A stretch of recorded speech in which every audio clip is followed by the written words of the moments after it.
En un estanque había una población de ranitas. Todas se encontraban reunidas y felices. Era una gran multitud apoyando a su competidora favorita. Era una gran carrera. Sí, una gran carrera de ranitas. El objetivo no solo era llegar a la meta de la explanada, sino que había que subir a lo más alto de una torre que se encontraba justo a un lado de la meta final. Era una competencia jamás vista, por lo que era muy complicada. Todos los espectadores gritaban apasionados, apoyando a su competidora favorita. Entonces sonó el silbatazo de salida. Las ranitas salieron disparadas corriendo lo más rápido que podían. Al llegar a la mitad del camino, se encontraban agotadas, cansadas y fatigadas, y cada vez corrían más lento. Está muy largo el camino y todavía nos falta subirla. Sí, pero estoy seguro que lo lograremos.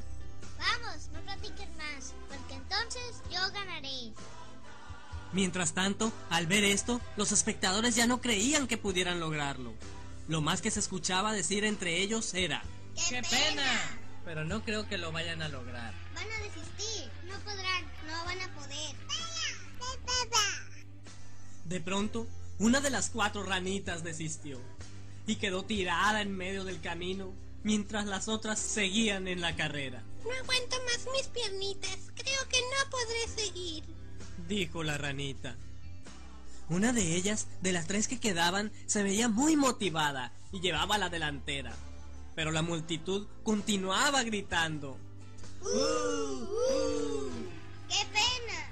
No lo lograrán, no van a poder. No alcanzarán la torre.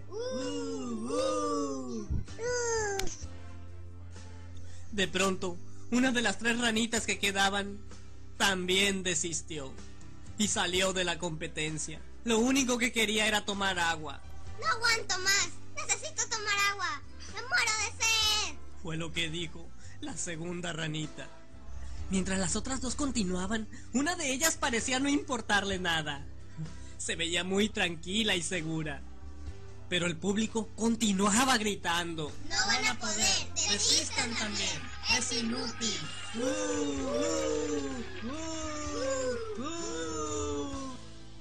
Y de pronto, la tercera ranita también desistió. Tienes razón, no lo lograré, es muy difícil este camino, dijo la tercera ranita. Mientras tanto, la ranita que no desistió, que no le importó nada, que se veía tranquila, fuerte, relajada, fue la que alcanzó lo más alto de la torre y ganó la competencia. Los espectadores estaban curiosos y querían conocer qué fue lo que motivó para no desistir y alcanzar su sueño, triunfar en esa competencia tan difícil. Se acercaron a ella para preguntarle. Fue entonces allí cuando se dieron cuenta que la 4ª ranita era sorda. ¿Han visto el video? Sí. En la cual ustedes ahora quieren la participación de todos. ¿Cuál es el mensaje que nos da a conocer este video? ¿Qué alarma? Creo que hay que pensar positivo y que debemos cumplir nuestras metas y así lo que digan no debemos dejar. Que siempre hay que lograr lo que nos proponemos.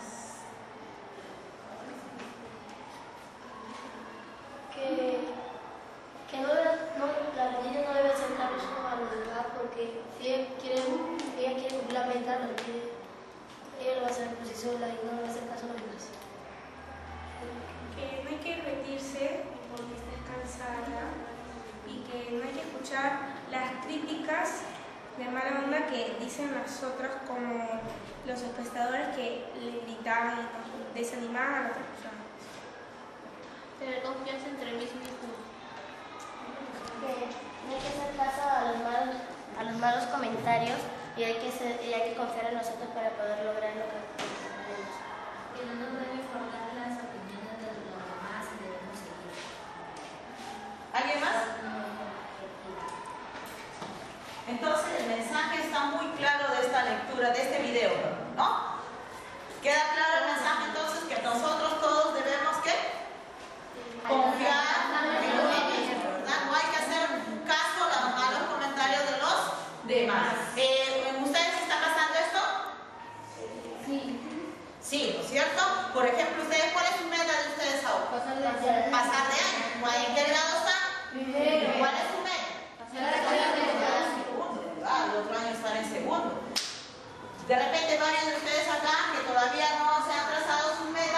y estarán, pues, si no se han trazado, se van a quedar sus objetivos, ¿verdad?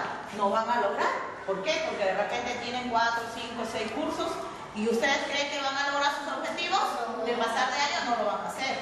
Entonces, muchos de nosotros tenemos que hacer como la ranita, de repente ponernos oídos sordos, ¿no es cierto? No hacer caso de repente en eso, sino confiar en uno mismo y si se ha planteado sus metas, sus objetivos, pues cumplir. ¿Ya? Vamos a ver hoy día los peces.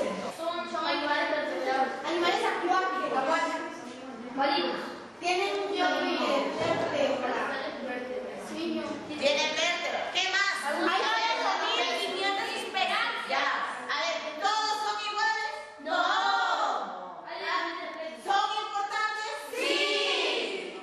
Muy bien. Ahora voy a hacerles una interrogante, pero ustedes que lo saben pueden contestar y el que no, aquí vamos, se va a quedar en todo en nuestra cabecita y al transcurso del proceso de la clase vamos a nosotros contestar. ¿La ballena es un pez? Sí. No, es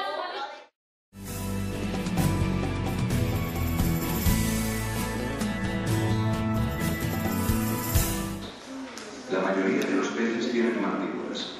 El desarrollo de las mandíbulas permitió a los peces antiguos cazar una gama más amplia de animales, incluyendo peces de mayor tamaño y más activos. Los peces atrapan sus presas con sus dientes. Los peces, junto con los anfibios, los reptiles, las aves y los mamíferos, son vertebrados, animales con espina dorsal. La mayoría de los peces tienen esqueletos formados por huesos, pero existen dos pequeños grupos de peces cuyos esqueletos están formados por cartílagos. Uno de estos grupos incluye a las lampreas comunes y a las glutinosas, que son peces que carecen de mandíbulas y que tienen cuerpos similares a las serpientes. El segundo grupo de peces con esqueleto cartilaginoso incluye a los tiburones, además de las rayas y rayas manta. Estos peces tienen mandíbulas y la mayoría de ellos vive en el océano. La gran mayoría de los peces pertenece a un tercer grupo, peces que tienen esqueletos óseos. Se conocen más de 20.000 distintas especies y probablemente existan muchas más aún por descubrir. Existen más especies de peces que de todos los otros vertebrados juntos. Y hay una enorme variedad de tamaños y formas, así como otras adaptaciones que ayudan a cada especie a sobrevivir.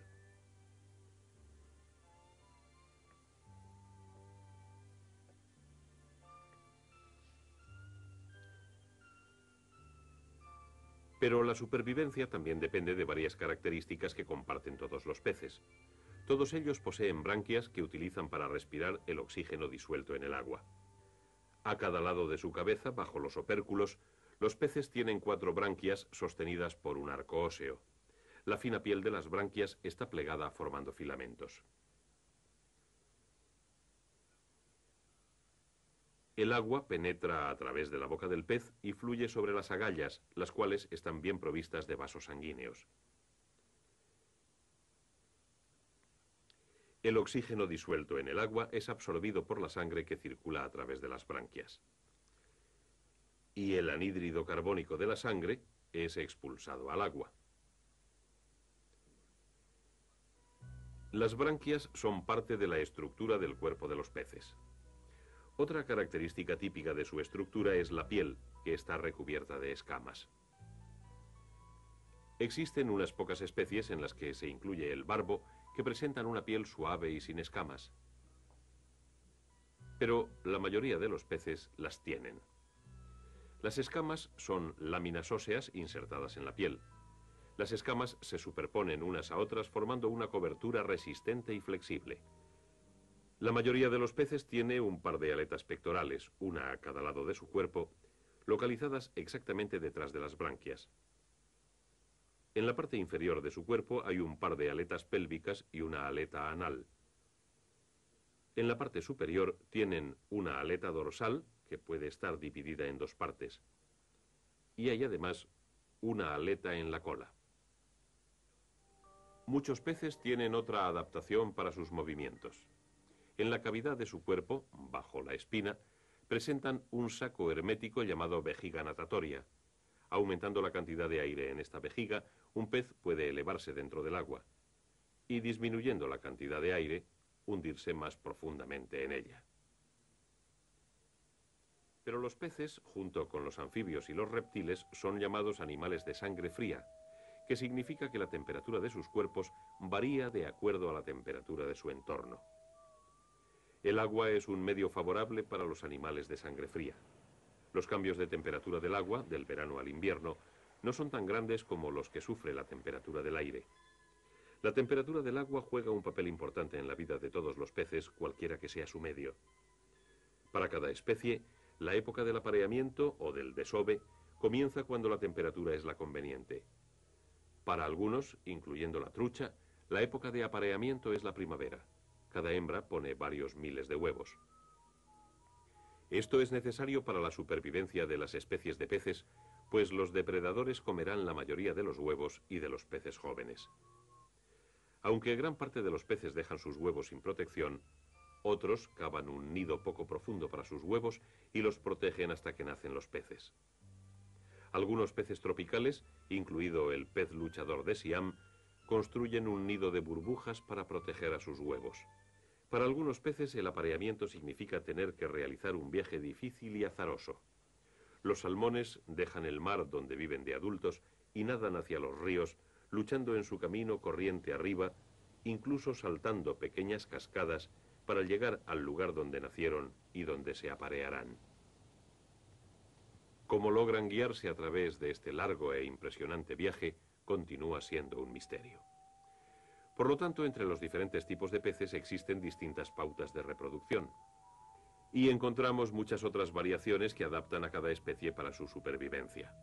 El color y las marcas pueden servir como camuflaje, permitiéndoles quedar ocultos de los depredadores. El pez con manchas a la izquierda, cerca de la roca, es difícil de ver, a menos que se lo mire desde corta distancia.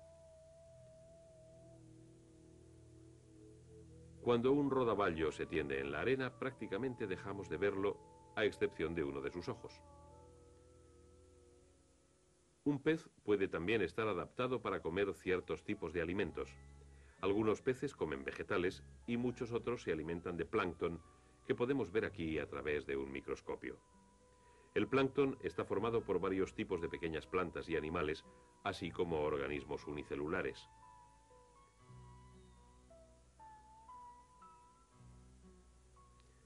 Algunos peces son depredadores.